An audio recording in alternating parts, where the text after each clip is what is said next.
You are listening to Hot 1240 Hot News Talk Radio, Clutch with Keon Rose. This is a magnificent Monday, or a rainy Monday, actually. If you've been outside recently, which I've been watching the weather change and develop. Again, as I always say, anytime it rains here in Chattanooga, safely, please do. I don't want anybody getting hurt. We've got a lot of sports to talk about, and I'd like you to be here to talk about them with me. As always, the Hot News Hotline is 423-800-8949, 423-800-8949. If you want to weigh in on all or any of the doings and happenings of the sports world over the weekend, we have a lot, especially Tennessee, which you all know about because I saw Tennessee fans were waiting. I haven't seen this many Tennessee flags flying on top of cars in a very, very long time. This is the statement game that you were looking for, and you got it. So every week, you know, every show does some version of this, and we all pretend like none of the other shows are doing it. The best and worst of the weekend type deal. I go through the weekend sounds, my favorite sounds and my least favorite sounds of the entire weekend. And I think you know what my weekend sound is going to be. But if you don't know, stick around. I'm going to tell you where you can find Hot News Talk Radio and other places. Make sure to check us out on Facebook, Twitter, and YouTube. We're Hot News Talk Radio. We're the best in local news, sports, weather, humor, all of it. I think it's pretty safe to say we own the airwaves. So you can check us out on our social media, Facebook, Twitter, YouTube, stream all of our local shows. Also, make sure to check us out on our website, hotnewstalkradio.com and noogaradio.com, which is a little shorter and easier to type. Check it out. Also, make sure to check us out on the TuneIn Radio app. Again, that's the TuneIn Radio app. Free on your favorite app store on your mobile device. Simply search Hot News Talk Radio in the app. Give us a favorite and press play. You'll have Hot News Talk Radio everywhere you go. Again, that's the TuneIn Radio app. Listen like you mean it. So we had a special here on Hot News Talk Radio. We had Tennessee and Florida showing down to see which team is going to take control of the SEC East. And Tennessee got it done. You want to know how tough and resilient this team could be, because we didn't know. Okay? We knew they were playing well in the second halves of games. We knew they were playing poorly in the first halves of games. But we didn't know how tough they could be, because when you're always coming from behind, even against teams that you should be pounding to powder, and Tennessee should just have brought the lumber to Appy State. There is no reason for that game to have been close with all of the talent, especially when we saw what it was capable of doing this past Saturday. It almost makes me even more retroactively angry about the games where, yeah, Appalachian State, you should have won that one by a landslide. Ohio should have whooped them. Should have taken them to the woodshed and spanked them. There's no reason why those games had to be as close as they were when you see the firepower that Tennessee was able to have. Now, part of the thing is that the offensive line has been bad, and it didn't get a ton better yesterday, right? Like, things don't just change overnight. But what is interesting to know about Tennessee's offensive line is that right tackle Chance Hall came back for the game, and I do think that made a little bit of a difference. He anchored them. And did Josh Dobbs still get hit? He did, but he got hit as he threw, which still has an effect on the quarterback. You don't want too many of those. He got hit as he threw. But you know what's better than getting hit as you threw? Or you know what's worse than that? Getting hit before you throw. All of the deep routes that we'd wanted to see Tennessee hook up with, Dobbs to Malone, Dobbs to Jennings, Dobbs to Wolf. We saw all of them on Saturday. Sure, it came in the second half.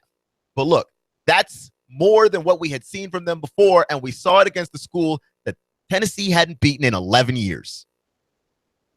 That's a decade and one dime. Haven't beaten them in 11 years.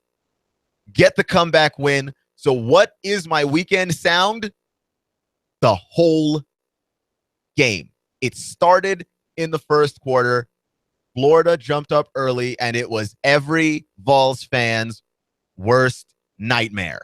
Appleby goes back to the left side, screen pass, watch out. This one was easy. Boy, Jordan Cronkrite. There you go. Appleby to Cronkrite to get 14-0 on the Vols, and you know what? Florida would score again. And I was not able to see the game live, but I was following it, and I could not. For me, it's just like, man, Tennessee cannot catch a break. And I told you before this game was played, one of the ramifications of this game, and Butch Jones can go on about how, oh, it's just a game. There is a high chance, a very high chance, Tennessee loses this game. At some point in the season, Butch Jones gets fired. Because you've got 3 more tough games left. You could argue, too, with the way that Georgia just fell to pieces. But we'll talk about that a little bit later. But you have 3 tough games left, and you lose to Florida. Florida was a must-win game for all of the reasons that a game is a must-win game. It was a must-win game because you've got to take control of the East. It's a must-win game to exercise some of these demons. 11 years of dominance. I mean, Florida fan was on Hot News Talk Radio's Facebook page. And I need some of you Vols fans on there. The Florida fan gets really active over there. Florida fan was on our page at halftime singing about how great it was to be a Gator in Tennessee. Sure, Tennessee shut him up later, but you had to get that monkey off your back. You had to. If you're Butch Jones, like that's one of the reasons why they brought you in here. And the 21-3 halftime score wasn't looking good for the Vols. And in the second quarter, Josh Dobbs, it's going to look a little worse. Here's Dobbs. Deep. Intercepted. Let's see Wilson. Yep, you hear it all season long. Josh Dobbs threw some bad picks over the course of this season, and in that game, it looked like another one. Tennessee's trying to throw the ball down the field, and they simply cannot do it. Then we get to the third quarter, and Joshua Dobbs found his footing, and the comeback was on.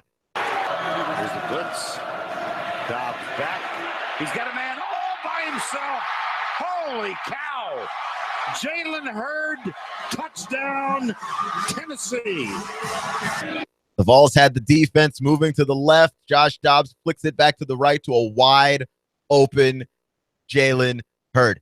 And we haven't seen offense that's looked like that from Tennessee. We haven't seen them throw the ball in a way where the passing was clever. We've seen clever running plays out of Tennessee. I don't think there's any doubt about how well this team can run. But watching them connect to Jalen Hurd in the passing game, that's very promising, and I hope to see more of that in the season. And speaking of the passing game coming alive, Josh Dobbs would find another guy. Dobbs hit as he lets it go. Man open. Caught. He's down the sidelines. It's Juwan Jennings. Touchdown, Tennessee. The sound, by the way, courtesy of the SEC on CBS. Josh Dobbs finding Juwan Jennings. And you wondered where all of that was. Like, even last season, when Tennessee ended their season on that winning streak, you were wondering, where was Juwan Jennings? How do we get this guy more involved in the offense? How are we not being able to throw the ball down the field and getting a guy that fast, that physically strong, active in the passing game? Isn't Tennessee supposed to be wide receiver you? One of them anyway? Come on, man. I mean, the number of great receivers that Tennessee has turned out, and we can't get Juwan Jennings involved in the passing game. But Josh Dobbs, I think when he was in school as a kid, he got taught how to share. He spread the wealth all over the place. Josh Dobbs would find another touchdown pass not even a minute later. Tennessee's back in the ball game. Dobbs hit again. He's got it. This is Malone, and he scores for the 4th consecutive game. And Josh Dobbs, by the way, that's back-to-back calls where Josh Dobbs scores touchdown passes while being hit as he throws. So that is something that you need to clean up. That is a little bit of a concern. Maybe not as much of a concern for Georgia because I'm not liking what I'm seeing out of their pass rush in particular, which, you hope that down the line as a Georgia fan, Kirby Smart comes in and sweeps that whole place up and cleans that up. The defense, that's what you brought him in there for. Defensive specialist under Saban. What you're hoping is some of that magic rubs off onto you. But man, Josh Dobbs caught fire in the second half, and with 8 minutes left to go, or with 3 minutes left to go in the ball game. Check that. No, it was 8 minutes and 32 seconds left to go in the ball game. Josh Dobbs using his legs this time to drive in the dagger. Dobbs driving for the end zone. Touchdown.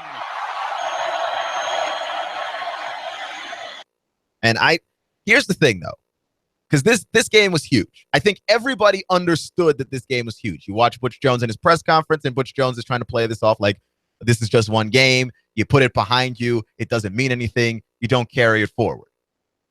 I hear you. I understand not wanting your team to become complacent because they finally beat Florida and how big of a win that is. Look, those guys are going to know how big of a win this is, despite the fact that Butch Jones is the king of coach speak and drones on and on and on and says things like certain individuals 10 times an interview. Butch Jones can try and minimize this victory all he wants to. I personally would like it if Butch Jones, for just once in his entire life, would just start to own some of the hype. Because the hype was real at the beginning of the season. He didn't want to own any of it. He took a little bit of it, but he didn't really want to own any of it. And now here you are. You've beaten Florida for the first time in 11 years. I understand that you put wins behind you. Florida's win isn't going to carry over to Georgia. I get that.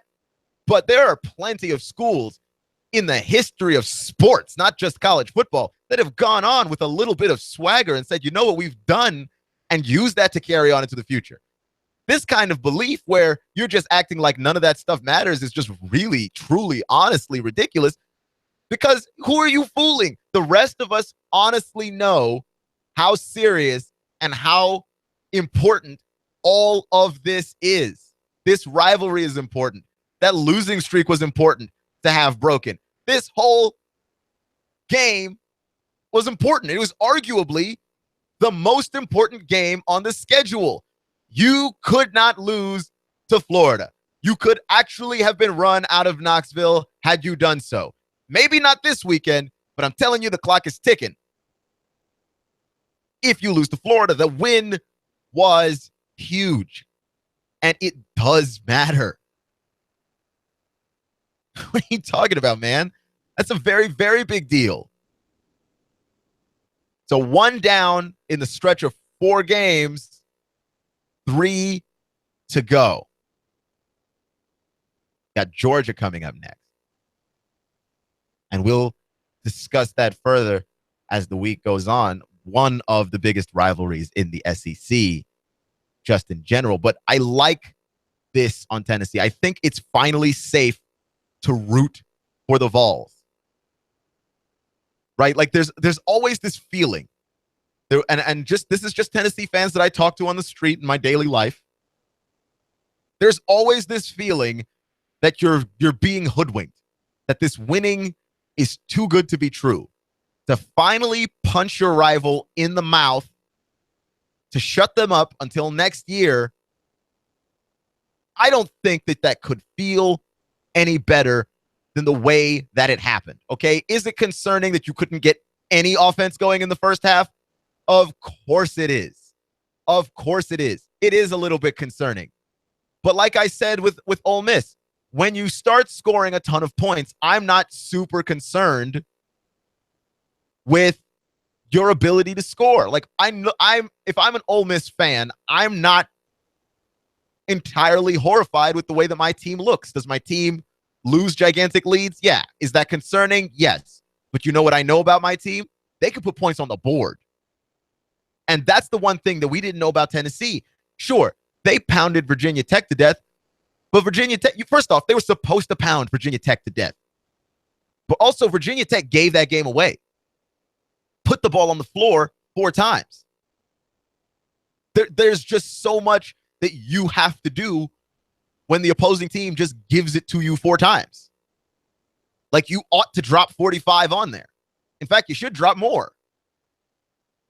Appalachian State and Ohio, how is anybody supposed to think that you can put points on the board in either of those games? How are we supposed to think that? You are struggling against inferior talent. We can't have faith in you. But Florida, they're not inferior talent. This might not be the best that Florida's ever been. And certainly one could argue that the game would have been different with Luke Del Rio. But you look at the way that Austin Appleby started that game, and I don't even know if Del Rio could have done that. Appleby is more mobile than Del Rio is. And he worked Tennessee early. But they were able to adjust defensively coming out of halftime and stop him. And there was a number of 3-and-outs that stopped Florida. It wasn't even turnovers. It was just the defense standing tall and not allowing the offense of Florida to move the ball up the field the way they had done in the first half. That is exactly what they wanted from Bob Shoop's defense. So for him to acknowledge before the game, this is what they brought me here for. They brought me here to beat Florida.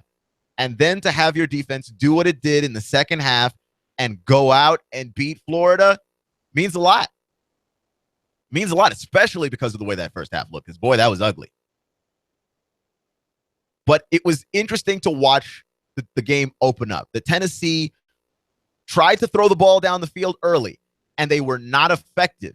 But they did something that I had not seen them do, not just this season, but in the entirety of the Butch Jones era. They threw the ball, and it wasn't working, but they stuck with the pass. They stuck with the pass. That's huge. Because Tennessee of old, no, Tennessee of 3 games ago, you can't get it going through the air. You just start running. You just start running. You just start running. And that'll work against Ohio. And it did, because you've got superior talent. And it'll work against Appy State. You've got superior talent. But it is not going to work against the Floridas, Georgias, Texas A&Ms, and Alabamas on your schedule. You can't just out-athlete these teams if you're going to try and throw the ball down the field. And what is the point of having like a triple threat running backfield if you're not going to make the defense pay for overcommitting in the box? They made the defense pay. Florida has to respect the fact that Josh Dobbs can run it with his legs. And Josh Dobbs was more accurate today than I had seen him all season. But that's not really surprising because statistically, Josh Dobbs completes more passes when he has time. So he's like, every other quarterback ever. He just needs time back there. And he was not getting it. Just not getting the time. How was he supposed to go out and win football games without any time? Well, Chance Hall came back. The offensive line didn't keep him upright for the entirety of the game, but they kept him upright long enough for him to deliver strikes. And deliver those strikes, he did. Josh Dobbs was on fire. And he looked like he was completely in his element, passing the football in a way that I have not seen from him. I mean, the 4 touchdowns. And being able to hit 3 different targets. I mean, that's incredible. And I've got a worst sound of the weekend. Because there was, from the same Tennessee-Florida game, one moment in the game that is just head-scratchingly ridiculous and weird. I had to double check for a second. I wasn't sure what sport I was watching because you don't see that much of it in the game of football. So we'll get to that sound coming up next. Also, let's go ahead and ask some questions about Butch Jones. I want to poke some holes in his theory that this was just one game. But Butch Jones is the king of the cliche, so of course he was going to say that. You're listening to Hot 1240 Hot News Talk Radio. Fudge with Keon Rose. Thank you for joining me. And we'll talk about Butch Jones, Georgia, Tennessee, A&M next.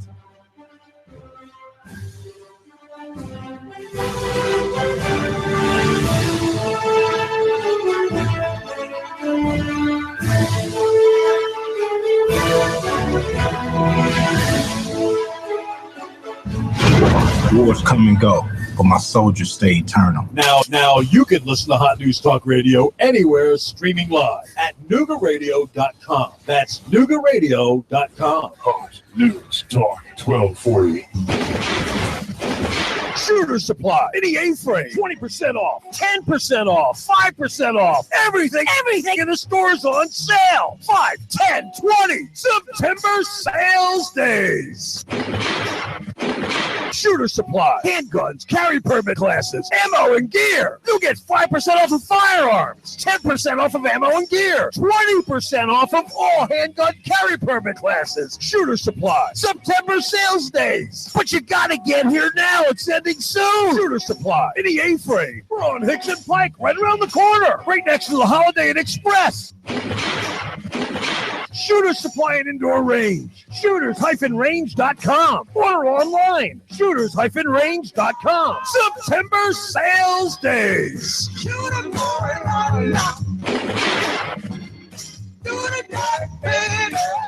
Hi, this is Mike at Wholesale Liquidation, Highway 58, next to Taco Bell, featuring over 6,000 square feet of unique and everyday wholesale items, discounted at, get this, 50 to 75% off of retail, from new and pre-owned tools to chainsaws and auto accessories. Wholesale Liquidation, Highway 58, next to Taco Bell. You want more business. You want to increase your bottom line. You want to spend less on advertising, imaging your business, and general expenses. You need Trade Bank. Trade Bank of Chattanooga. Trade Bank. Call now to get access to nearly 400 local businesses. Trade Bank. Call 877-2202. 877-2202. Trade Bank.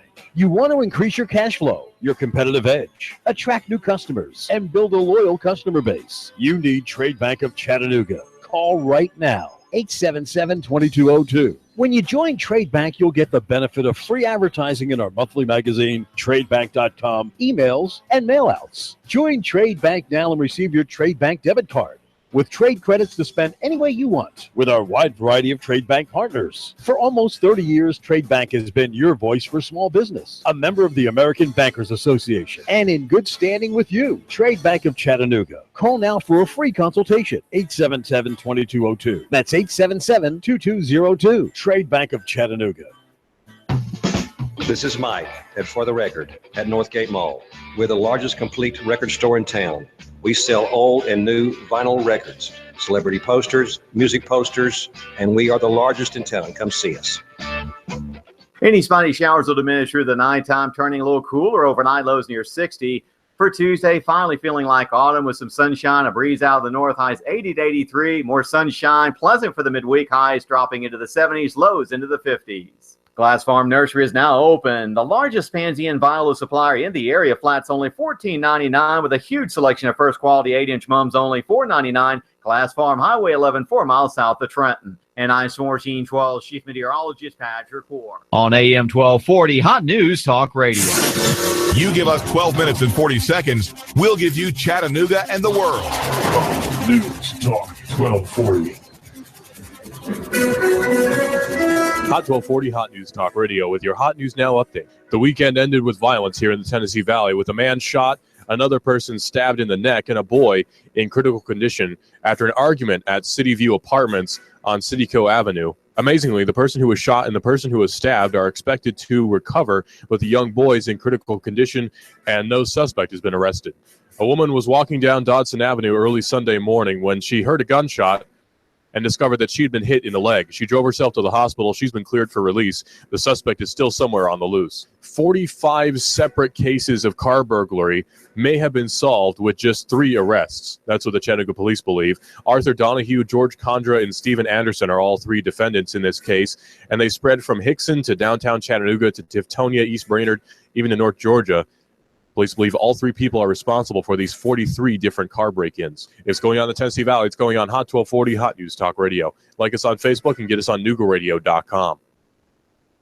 Martin Truex Jr. is off the pace and he is headed to the pit lane. Elliott Powers around the outside. Michael McDowell pops the right front tire. Here's Martin Truex to the bottom. Blaney blocks him off too. Meanwhile, Chase Elliott went 4 wide on the back straightaway. They're side by side for the lead. Hear it live on Chattanooga's official NASCAR radio station. Hot News Talk 1240. The voice of NASCAR.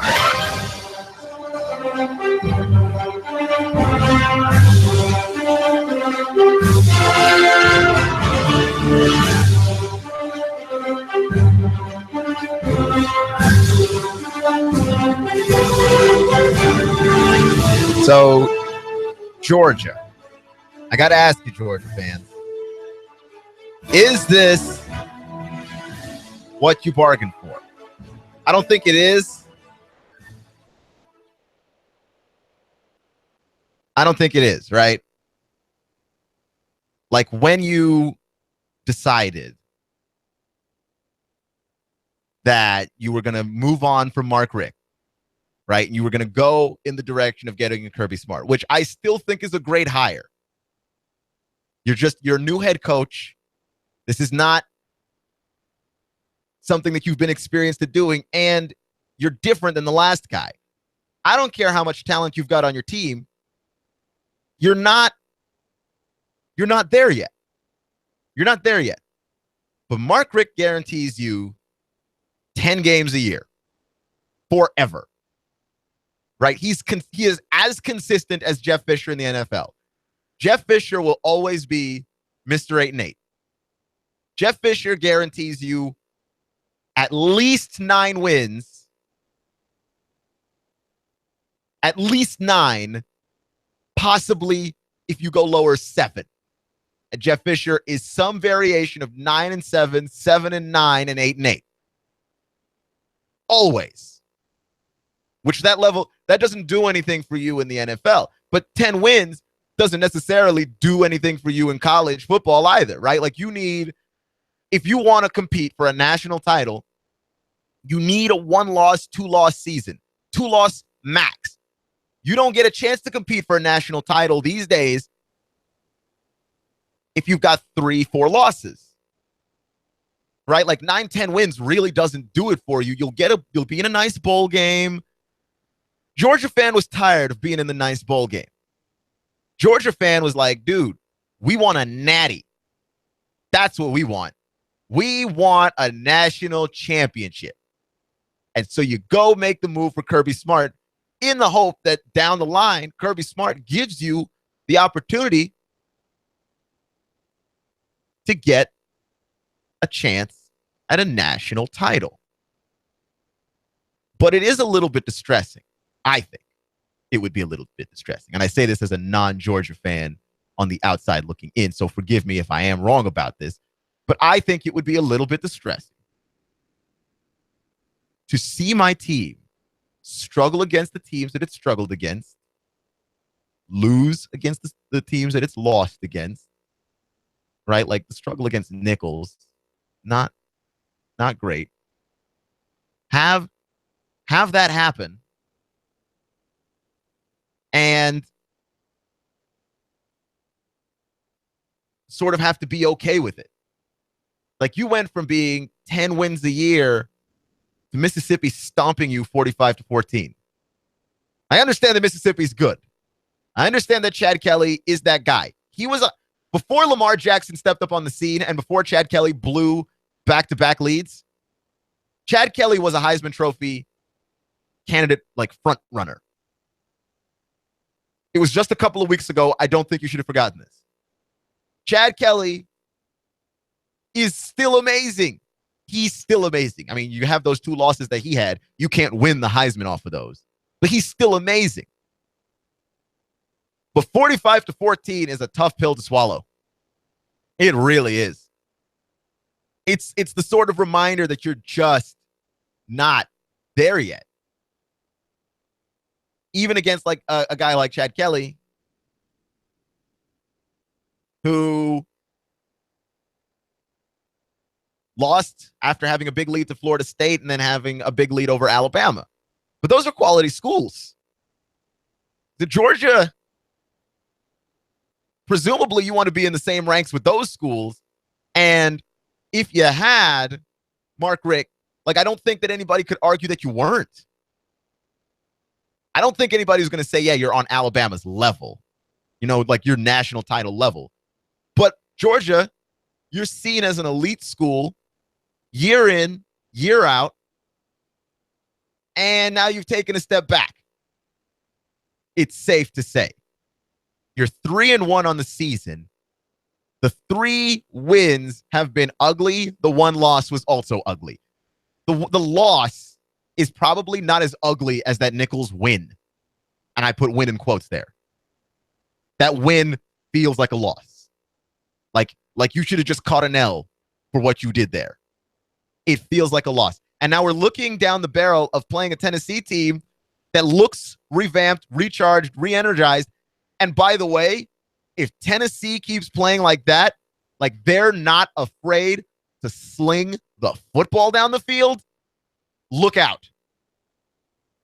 Josh Dobbs is no Chad Kelly, but make no mistake, when he is accurate, which is when he has time, that's horrifying.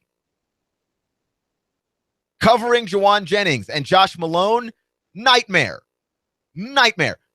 Like, you knew those guys were good, but you never get to see it the way that Tennessee plays football. And then last week, both of these guys are popping off. They're racing down the field. Josh Dobbs' pass to Jalen Hurd and to Jawan Jennings, like those guys were wide open when he threw it. Jennings was just wide open on pure speed. Just beat the DB like a drum. Was open because he's fast. You can't even scheme for that kind of stuff.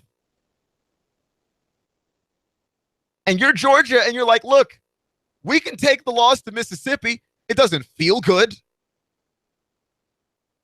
But dear God, don't let us lose to Tennessee. And look, Tennessee has got this horrible habit of playing down to the level of what they think their opponents are, which is why they get smacked around by Ohio and Appy State. They play down, get smacked around. And if Tennessee plays down and Nick Chubb gets to come back and play in this game, guess what? Georgia's going to win. But I think something happened in this game. I think this is your season turning point. Like you want those in the season, and you want them to happen early in the season if you need them to happen at all. You prefer to be Alabama, where you don't need a turning point. You just roll out of bed, show up at the game, and win. Like that's what you would prefer. Alabama doesn't have a turning point. The comeback over Ole Miss, were you at all surprised, like when you turned on your TV and Alabama had beaten Ole Miss after Ole Miss had a gigantic lead? Were you shocked? Alabama doesn't have a turning point. If you are surprised by stuff like that, that's your turning point. Like if you saw Tennessee down to Florida 21-3, given Tennessee's history and Tennessee's history with Florida, and given Butch Jones' history with this team, when you walked away from the TV and if you came back, were you shocked? Of course you were shocked. That's the turning point. We don't expect this from you. We do not expect this from you. And so this is a turning point for Tennessee.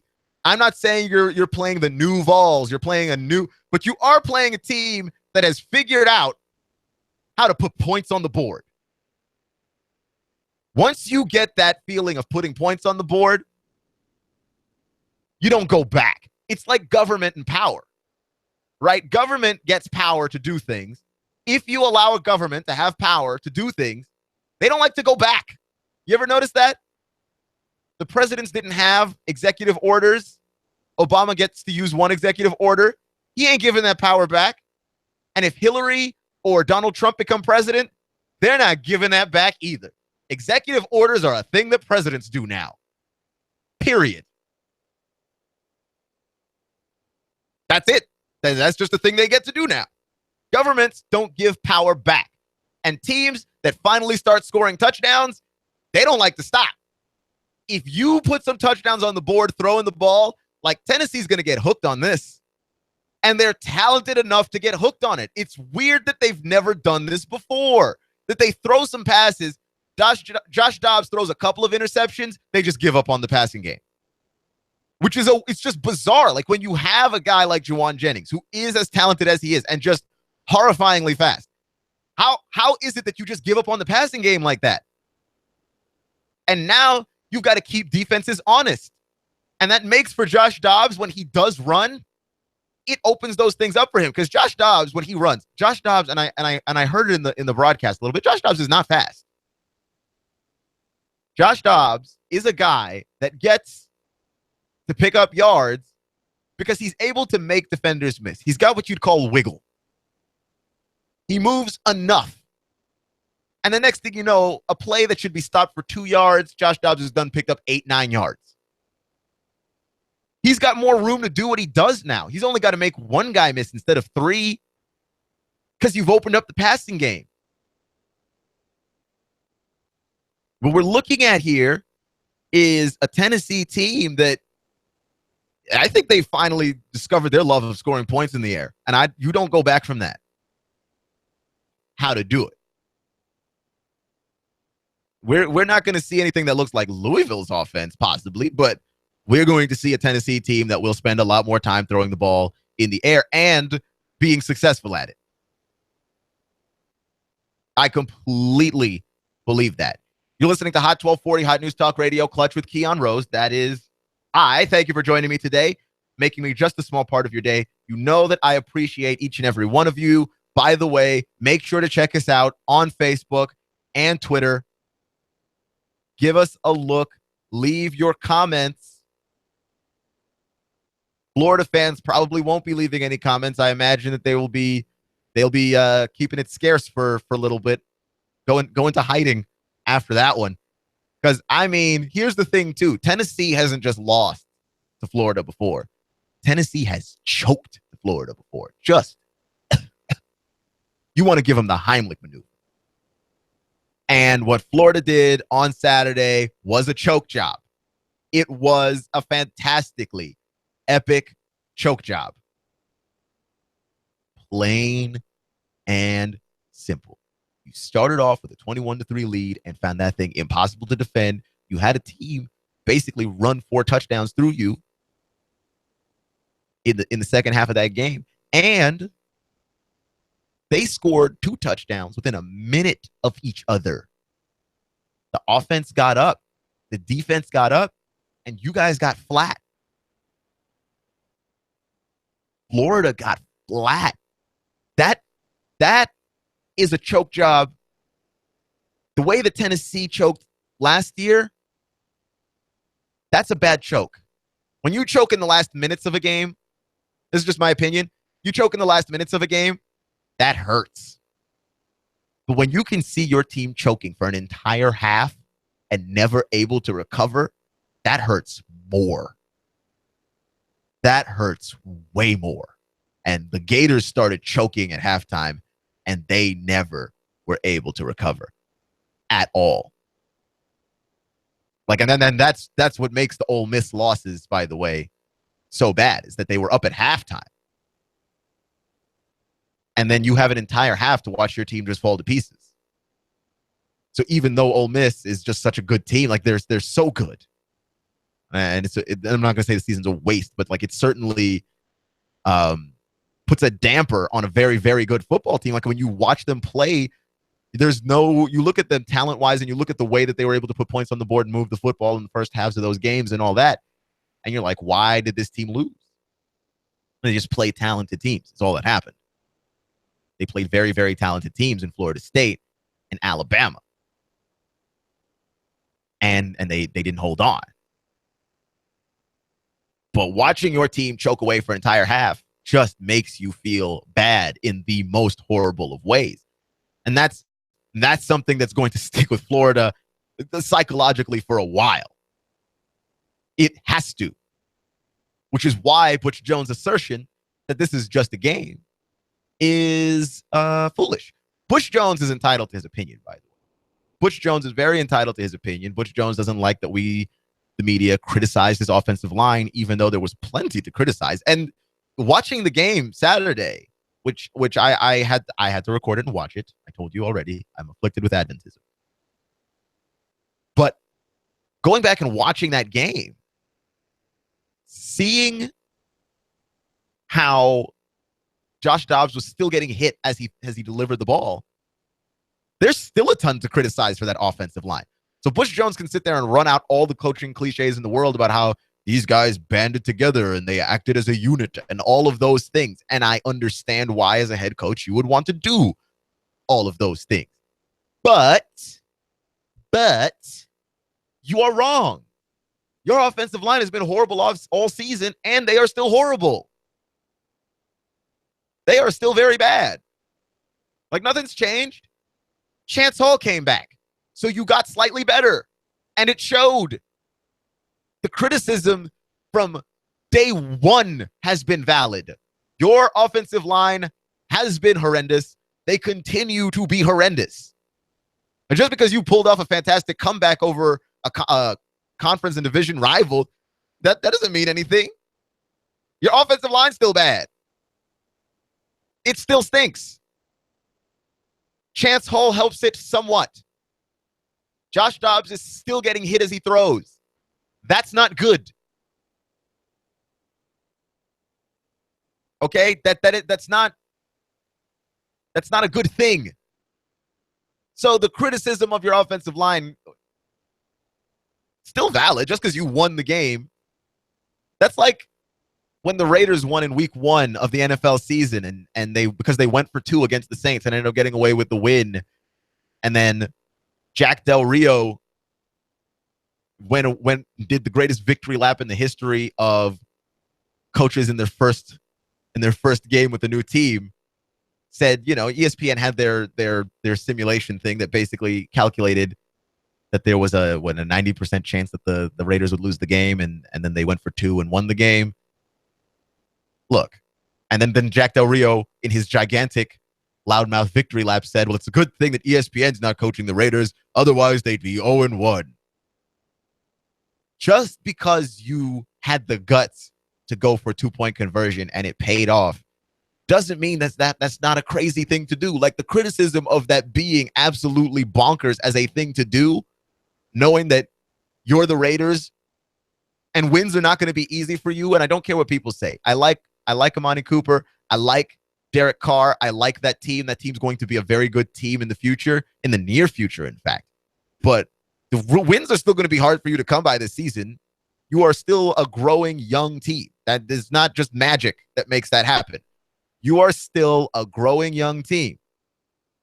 That doesn't make that decision any less ridiculous.